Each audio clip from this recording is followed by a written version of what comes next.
mga ka-hikers, samahan nyo ako mag-hike dito sa Grimsel Pass. Grimsel Pass. Kikita yung view doon. Tapos meron dito view sa kabila. Titignan natin. At ipapakita ko sa inyo kung ilan ang taas nitong tinatayuan ko. Nasa 2,000 something kami. Ayun. Hindi nakalagay dito. Walang nakalagay. Pero alam ko na sa 2,000.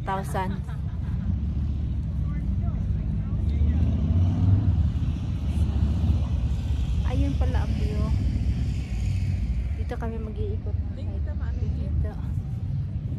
Ito naman yung sign.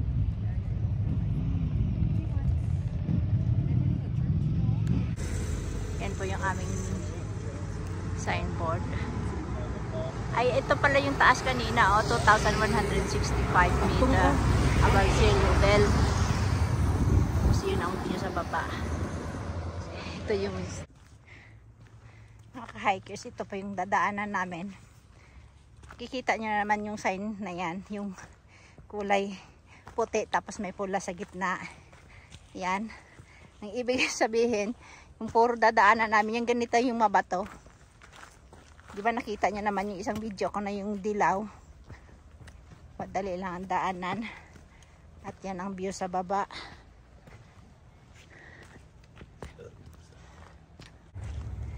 Ito.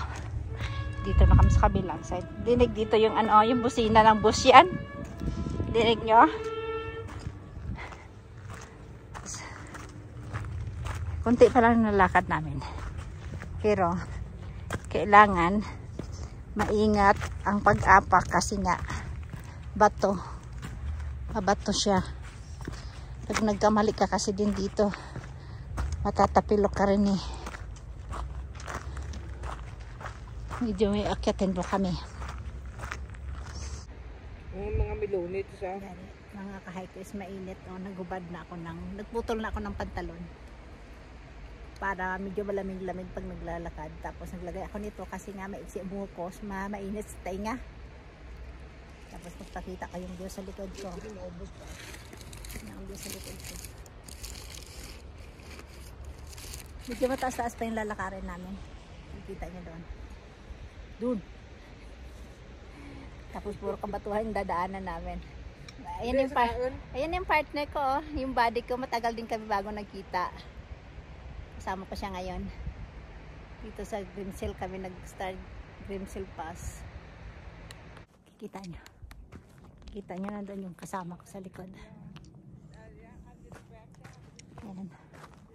Iikot ko. Doon. Kikita nyo parang may kalsada doon kami dadaan. Naglagay ako nito kasi may iksi ang buhok ko. Mainit sa balat yung sikat ng araw, kaya nakalong sleeve ako kasi pag wala sunog ako bago makarating sa baba doon sa kabilang side. Maano kasi dito ay mataas, masyado na kami mataas, nasa 2,000 mahigit na kami, kaya mainit ang sikat ng araw, pero medyo malamig-lamig ang simoy ng hangin, kaya ganun. At hikers, napagod ako. Sobrang init. Sumilong ako dito. Ito lang masisilungan yung batong to.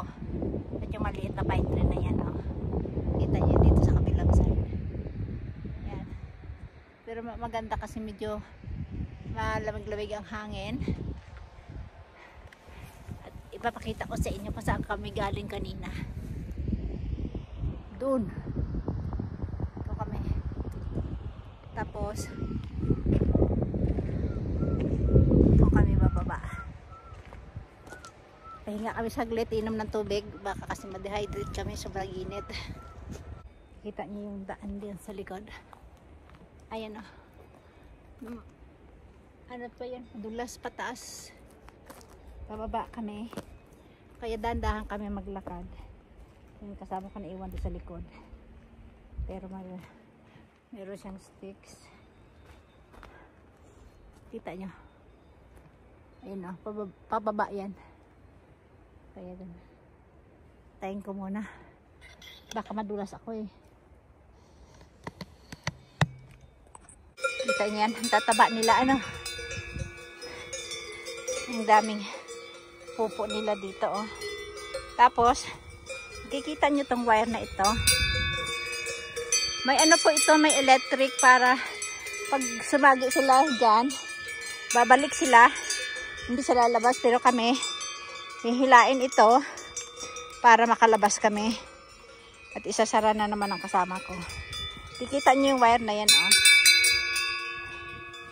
May ano yan eh. May electric.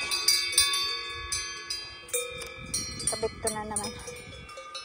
Yan sila. Hindi pa yung kasama ko, oh. May ano dito. May bahay dito, oh, ng farmers. Ayun yung ibang baka, oh. Okay. Punta kami sa right side. Doon. Yung natatanaw namin kanina sa taas, ito na yun, oh. Yan. Doon kami mag-aabang ng train. Pero, kainit. Ayun, oh. Doon kami galing sa taas. Ang ganda ng bulaklak nila, oh.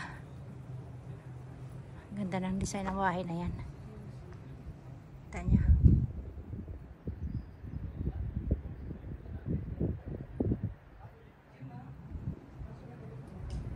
Ito yung dorp na ito. Waldorf. Ganito ang bahay nila, oh. Unang panahon pa.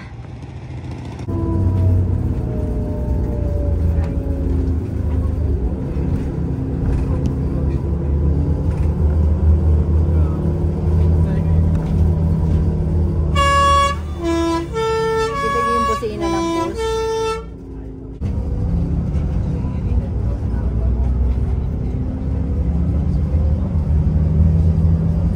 Kaya kami dumaan, no? Yung bus pala namin dumaan dyan.